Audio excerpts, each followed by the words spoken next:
وہ اس واقعے کو دیکھ رہے تھے، اس واقعے کو سن رہے تھے، لیکن فرعون کی لاش انہوں نے دیکھی نہیں تھی۔ وہ وقت گزر چکا، لیکن آج کے دور کے لوگ فرعون کی لاش کو بھی قرآنی معجزے کے حوالے سے دیکھ سکتے ہیں۔ اپنی گفتگو کو آگے بڑھائیں گے، اپنے مہمان گرامی سے آپ کو ملاتے چلیں۔ ملک کے معروف اسکالر، محقق، الہامی مذاہب، RSTU کے بانی جناب الیاس ستار صاحب، جو آج اس موضوع پر بھی بات کریں گے اور انشاءاللہ دیگر عنوانات بھی زیر بحث آئیں گے۔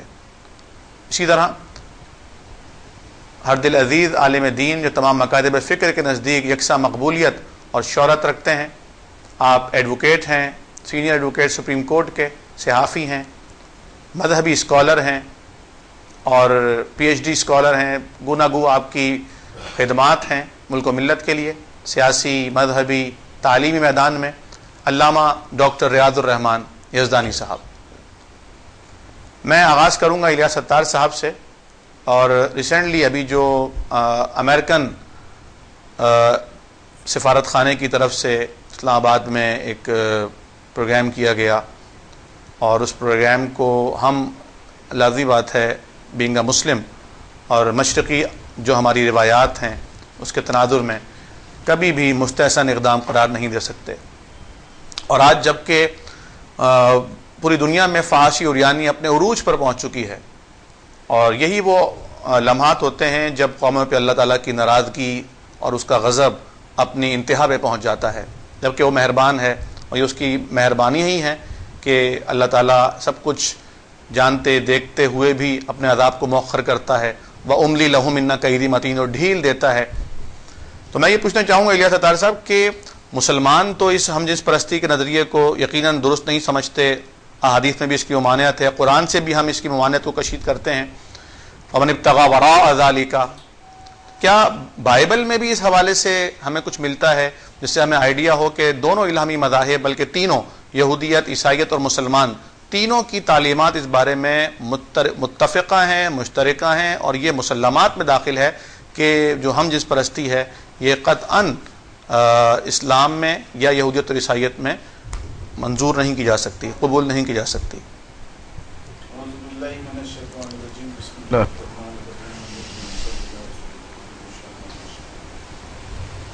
یہ بائبل میں اور قرآن شریف میں دونوں میں لوط علیہ السلام کا واقعے کا ذکر ہے کہ اسی گناہ کی وجہ سے پورا عذاب آیا اور سارے لوگ برباد ہو گئے، شہر تک برباد ہو گیا۔ اور ویسے قانون بھی دیا ہوا ہے بائبل میں، کتاب کا نام ہے احبار، اس کا باب نمبر 20 آیت نمبر بھی 20 ہے۔ اس میں کلیئر لکھا ہے اگر کوئی مرد سے صحبت کرے جیسے عورت سے کی جاتی ہے تو وہ دونوں کو مار ڈالے جائے۔ تو بڑا کلیئر ہے، سزائے موت ہے۔ اور یہ سزائے موت تو دور کا بات، یہ تو باقاعدہ بڑے بڑے اداروں میں آ رہے ہیں اور بات کر رہے ہیں کہ اس کو لیگلائز کرنا ہے، اس کو آرام سے اجازت دے اور یہ سب کرے۔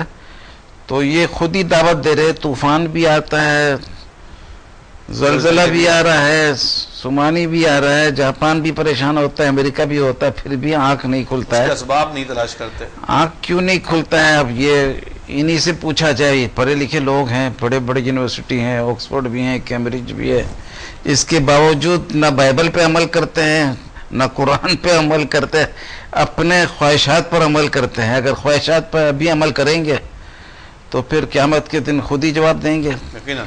علامہ صاحب آپ کیا کہنا چاہیں گے اس بارے میں؟ نحمدہ ونصلی علی رسولہ الکریم، اعوذ باللہ من الشیطان الرجیم، بسم اللہ الرحمن الرحیم۔ جناب ڈاکٹر صاحب، جناب الیاس ستار صاحب،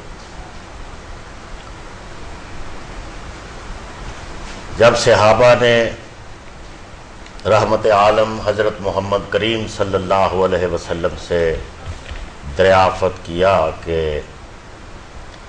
جب فتنے اتنے بڑھ جائیں کہ کوئی حل نظر نہ آئے تو پھر کیا کیا جائے، تو ہمارے آقا اور مولا حضرت محمد کریم صلی اللہ علیہ وسلم نے ارشاد فرمایا پھر قرآن کی طرف رجوع کرنا چاہیے۔ تو ہمارے یہ جتنے فتنے آ رہے ہیں یہ قیامت کی نشانیاں بھی ہیں، قرب قیامت کی نشانیاں ہیں، اور یہ دور بھی جو ہے یہ فتنوں کا دور ہے، اور خاص طور پر ہم نے جن کو سپر پاور بنایا ہوا ہے یا سمجھتے ہیں، انہوں نے مسلمانوں کو ذلیل کرنے کے لیے، مسلمانوں کے تشخص کو ختم کرنے کے لیے، اسلام کے تشخص کو ختم کرنے کے لیے، پیغمبر عالم اسلام، پیغمبر رحمت، پیغمبر کائنات حضرت محمد کریم صلی اللہ علیہ وسلم کے تشخص کو ختم کرنے کے لیے بے شمار منصوبات بازی کی ہے۔ اور آج سے میں کہتا ہوں کہ آج سے 1400 سال پہلے دار الندوہ میں میٹنگیں ہوتی تھی کہ محمد کا پیغام ناقابل برداشت ہے، یہ قرآن کی فتوحات ناقابل برداشت ہے، ہمارا سٹیٹس نہیں رہا، ہم برباد ہو جائیں گے، ہماری چودراہٹ ختم ہو جائے گی۔ اور آج 1400 سال کے بعد وائٹ ہاؤس میں میٹنگیں ہو رہی ہیں کہ اسلام ناقابل برداشت ہے، محمد کا پیغام ناقابل برداشت ہے، قرآن کی فتوحات ناقابل۔ آپ یہ کہنا چاہیں گے کہ ہر فتنے کا اور ہر شورش اور یورش کا مقابلہ قرآن سے جوڑ کر کیا جا سکتا ہے، رحمت عالم حضرت محمد کی کریم صلی اللہ علیہ وسلم تعلیمات اور سیرت اسوہ حسنہ کو اپنا کر۔ صحیح۔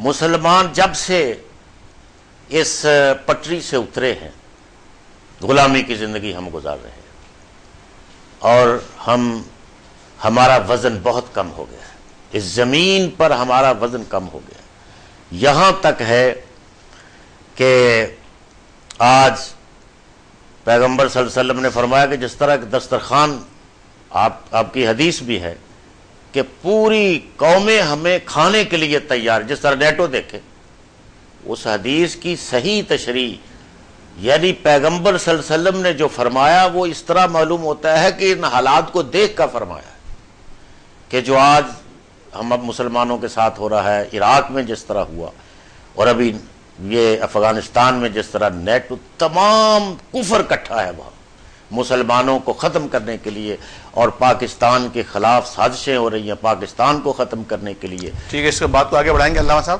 الیاس اتار صاحب، میں پوچھنا چاہوں گا کہ قرآن کریم فرقان حمید کی صداقت، حقانیت کے حوالے سے پچھلے دنوں بھی جو آپ سے بات ہو رہی تھی، بیت المقدس اور یروشلم کے میں جو ہیکل سلیمانی ہے اس کے تناظر میں آپ نے ایک قرآن کریم کی آیت پر فوکس کیا تھا کہ یہ قرآن کریم کا معجزہ ہے جو دنیا کے سامنے آنا چاہیے، اسے ڈسکس کیجیے۔ یہ ایک بہت خوبصورت نقطہ ہے جی کہ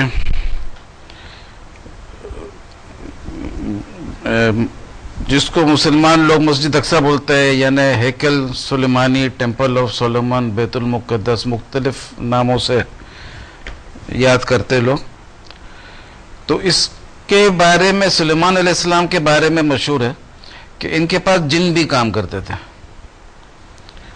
اور اسی طریقے سے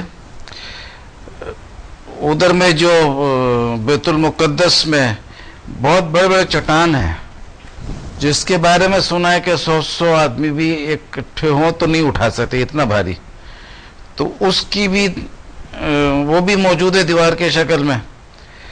تو اس سے صاف ظاہر ہوتا ہے کہ یہ وہ جنوں کا بنایا ہوا چیز ہے، کیونکہ انسان کے بس میں تھا نہیں اتنا بھاری بھاری استعمال کرنا چٹان کو۔ اب وہ جن جو بنایا ہے تو اس میں ایک باریکی والا نقطہ یہ آتا ہے قرآن شریف میں کہ ایک تو میں بھاری چیزوں کے وہ چٹان کے علاوہ اور بھی ہے، سورہ سبا میں جیسا ہے 3-4 آئٹم کا ذکر ہے، اس میں ایک آئٹم یہ ہے کہ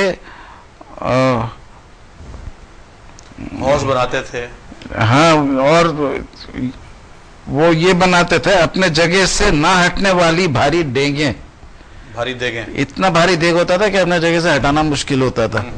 تو یہ بھی جن وغیرہ شاید بنائے ہوں گے۔ تو یہ چٹان کی طرف میں آتا ہوں کہ یہ چٹان ابھی بھی موجود ہے، حالانکہ بیت المقدس 2 دفعہ تباہ ہوا۔